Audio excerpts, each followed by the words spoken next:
Guys. All right, so I am pull this up. All right, so I'm going to go over lessons for December the 11th. Today is Friday. And so for math today, we started our day with our Go Noodle and we read the story Elfbot. And these last three that we read, if you'd like to read them, are in Epic. Today in math, we did some more multiplying with regrouping, and let me pull this up. So we're still working with 2-digit by 2-digit. So let's say we have 15 times 23. I'm going to show you a couple different ways that we can solve this. So the first one that we've been practicing is with the box method. So with a 2 by 2, you need more of a square shape. And you take your first number and you break it down into its expanded form. So 15 is the same as 10 plus 5. 23 is the same as 20 plus 3. Wherever you have your plus signs, you draw your lines. In this first box, we look up and over. This is 20 times 10. 2 times 1 is 2, plus the 2 zeros is 200. In this box right here, we look up to the 5, over to the 20. 20 times 5. 5 times 2 is 10. And we're going to place that 1 0 at the end that we see in 20. In this box here, we look up to the 10 and over to the 3. 10 times 3 is 30. And in this last box, we look up to the 5, over to the 3. 5 times 3 is 15. And all of that multiplying that I just did, that's all that distributed property. 10 times 20, 10 times 3. 5 times 20, 5 times 3. Now, with these, you're going to take those partial products and you're going to add them up. 0, 0, 0, 5 is 5, 0, 0, 3 and 1 is 4, 2 and 1 is 3. So 15 times 23 is 345. So that's the way the students are I think they're most comfortable with that way. And I think, and this is every year, I think students really like multiplying this way because everything has its own little box, everything's organized and, kind of broken down easily, has its own little spot. And I think that helps. So with the standard algorithm, if we have 15 times 23, here, I'm going to show this instead of doing, I'm not the biggest fan of the regrouping because it's not it doesn't really explain into detail about the place value. So I'm going to do it a little bit differently. Actually, let me erase and get this up a little bit higher so I have more space. All right, so this is just another way of multiplying the same problem. And when you're doing this, it's the same steps or the same things that you're multiplying, and we'll see the connection between the two. It's just represented a different way. So the first thing we're going to do is we're going to take the 3 and we're going to multiply it by everything above. So I'm going to do 3 times 5, and that would be 15. Then I'm going to do 3 times 1, but it's not a 1, it's a 10 because the 1 is in the tens place. So 3 times 10 is 30. And notice that's what I did here to get my 30 and what I did here to get my 5. Then I'm going to take my second number here, and my second number, it's not a 2, it's a 20. So when I did here, I'll write it over to the side. So this was 3 times 5. This was 3 times 10. Here I'm going to do 20 times 5. So 5 times 2 is 10 plus that 0 is 100. And then I'm going to do 20 times 10. And 2 times 1 is 2, with the 2 zeros is 200. So you'll notice these partial products here, the 15, the 30, the 100, and the 200, that's exactly what we have here. 15, 30, 100, 200. So when we add them up, we're still going to get that 345. Again, this is just another way to represent it. And so I think, again, I think this is the go-to and the one that we're most successful with, because you're already breaking down. Like, you don't have to remember that the 1 is in the tens place. You don't have to remember that the 2 is in the tens place. You just already have them written down. So when you're doing the multiplication over here, you're not going to make a mistake and just put 2 times 5 or 2 times 1. That would, throw your answer off big time. So if you're more comfortable with doing it in the box, stick with that way. That's absolutely no problem. As long as we're getting the same answer at the end, that's, that's what we need. So we did some practice with those 2-digit by 2 digits. And then this problem here, if you'll go look on page 310, problem 17, this is a problem. I've been saying over and over that sometimes students, they need to, for that distributive property, they need to identify those things that are being multiplied, and so it has them in the parentheses, and then with the addition, and then the parentheses and the addition, and so on. And so it was just a problem where I was showing them, you're not always asked to find the final product. Sometimes you just stop at that distributive property, and you just need to identify which one is coming from your problem that you started with. So if I have something that looks like this, where let's say I've got 67 times 43, if this is my problem here, that distributive property, remember this right here, the 67 stands for 60 plus 7. Oh, hold on. Write that correctly. 7 times 40 plus 3. I haven't changed my problem. I've just represented it different. I took the 67, the value of the 6 is 60, the value of the 7 is 7. The value of the 4 is 40, the value of the 3 is 3. So that distributive property says that I'm going to take this 60 and I'm going to multiply it by everything over here. So 60 times 40 plus 60 times 3. Then plus, I'm going to take my 7, and I'm going to say 7 times 40 plus 7 times 3. So in that problem that we had, it was different numbers, but this right here was where it stopped. This was the answer. So you really didn't have to, go any further. You just had to recognize that this here matches with this here. This is what we're doing when we do this here, okay?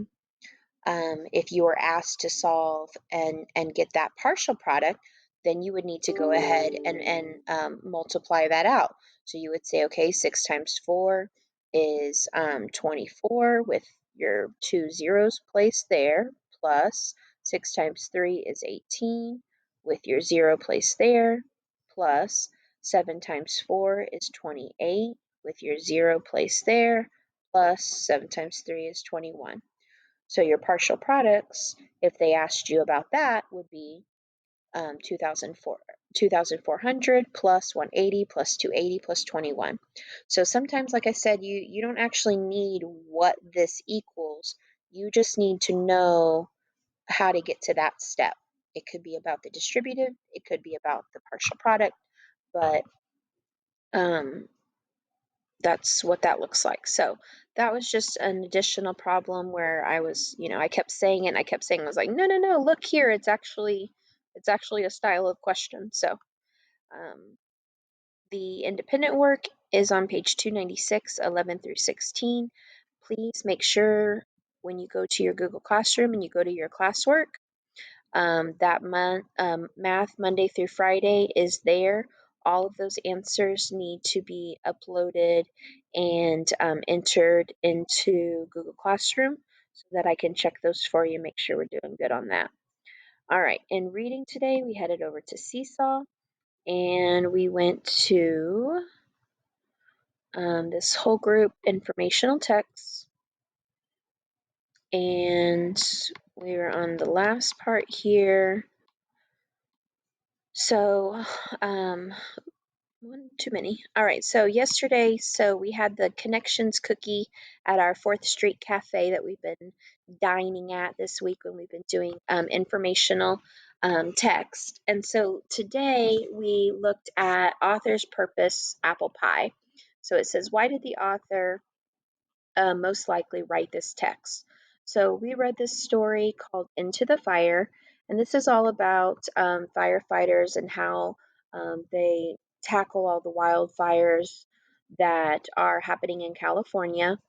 And the second part here is all about, ways that they stop the spread, and once there is a fire, the different things that they have to do to keep it contained, and just the dangers and stuff that they have to deal with.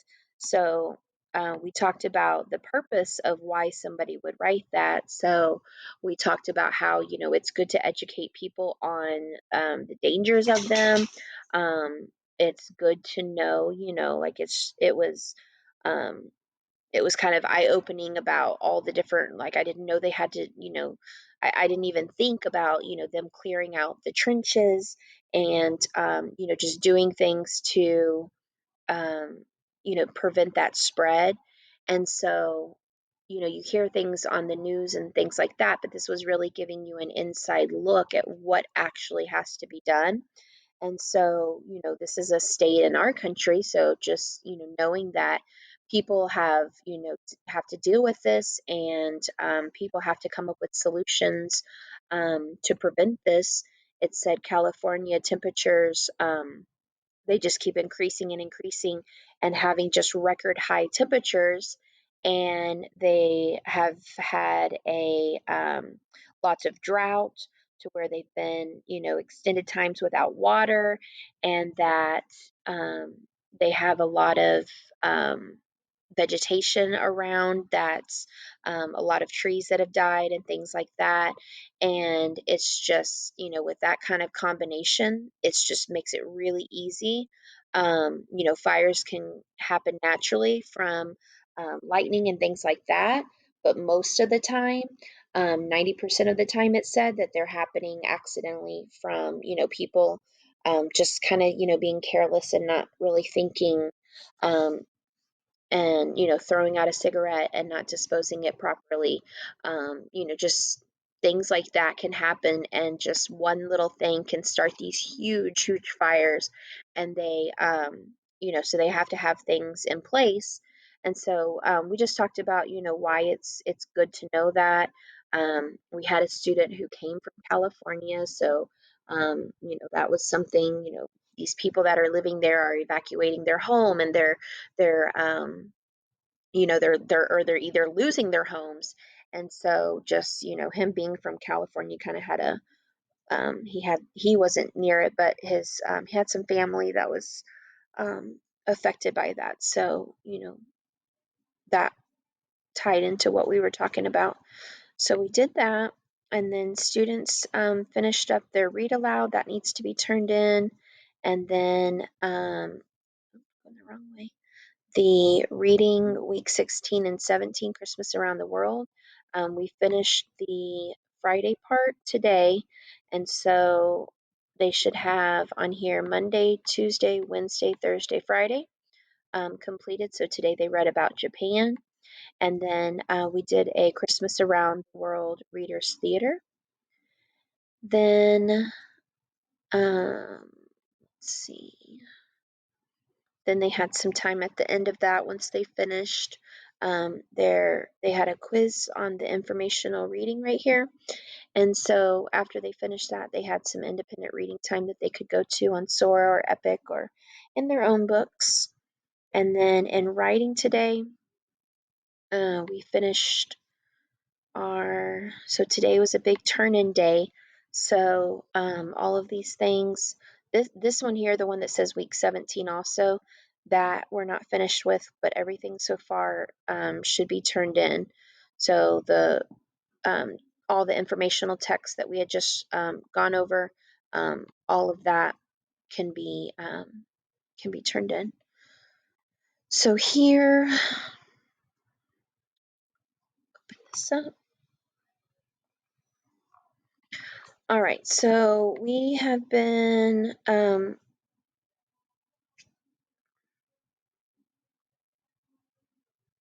right, so the first part of the week we were working with interjections, and we wrapped that up. And there's also, make sure you have, there's an assignment here called writing interjections. Make sure you complete that. And then the last part on here was talking about quotation marks for dialogue. And so we started this yesterday but didn't finish. So yesterday we were talking about when we have the dialogue tag at the beginning, and we put this in our notes. So at the beginning, you need to include, so after your dialogue tag, you include a comma, then you have your quotation marks hugging everything that you're saying, and the period at the end. When you have a dialogue tag at the end, you are hugging again. You're putting in quotation marks everything that you're saying, but instead of putting that period, we're going to put a comma, and then the period goes at the end of our sentence here. So we did those examples there, and then they had an assignment here, quotation marks. So we did the other seesaw assignments together, and then these here have been their independent, to where I see that they did indeed learn that. And then with the writing, for their composition, they've been writing to a prompt about the holidays. And so for here, we talked about how we would finish this up with our conclusion. And so I said, for here, the introduction is where you're giving your hook, your central idea. You're telling the reader, what this is going to be about. This body part here is where you do your explaining. So my prompt that I had picked was about, what it's like to be a member of my family on Christmas Eve night. So I opened it up and I started talking about special traditions that we have. I explained what those special traditions are. And then this last part, I said one of the things that makes the holidays so special are the people that I share it with. I love spending time with them and doing each of these traditions on Christmas Eve before we go to bed. Did we have any traditions that were the same, or does your family celebrate in a different way? Whatever you do, make sure it's with the ones that you love and care about. So um, here you want to restate your central ideas. So I restated about, doing these things with the people that I care about, these traditions on Christmas Eve, before we go to bed. So I'm hitting that central idea again. I asked a question, so I put it back on the reader. So I opened it up. I asked them, what does your family, do they have anything special that they do on Christmas Eve night? And I set up at the beginning, I bet that we're going to have some that are the same. So then I asked, after I explained what they were, I asked, did we have any traditions that are the same? Or do you guys celebrate in a different way? And so I kind of put just kind of a broad question that goes with my topic. And then I put, something insightful to just close it off. Whatever you do, make sure it's with the ones you love and care about. So just, a good kind of closure to your paper. You want to make sure that it's connected to everything that you're talking about. And, you're just wrapping it up and making everything come to a stop. So um, they went ahead and were to finish that up, and then that can be turned in by pushing the green. And then in science today, we watched on the agenda, there is a video here on the water cycle. So they watched this video and then they took um, the water cycle quiz on week 16. And I told them we may come back and just review a little bit of the water cycle when we come back from our break. We're not going to do too much. We may we'll have some extra time for our coding and things like that next week, but we're not going to do too many more lessons on it next week. So when we come back from break, we'll start our weather unit. So we wrapped up that, and then social studies, they have their assignment here. We've been talking about the Battle of the Alamo, and so they have their Friday pages there.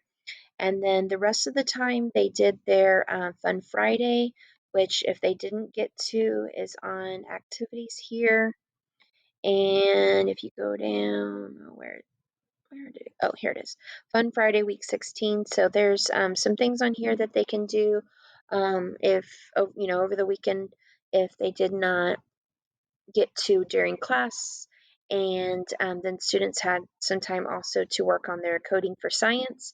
And I'd really like everybody to send me their coding as soon as they're finished and happy with it. I like them to send me in their coding so I can see their progress. I've really liked and enjoyed seeing all the hard work we've been putting in and doing that.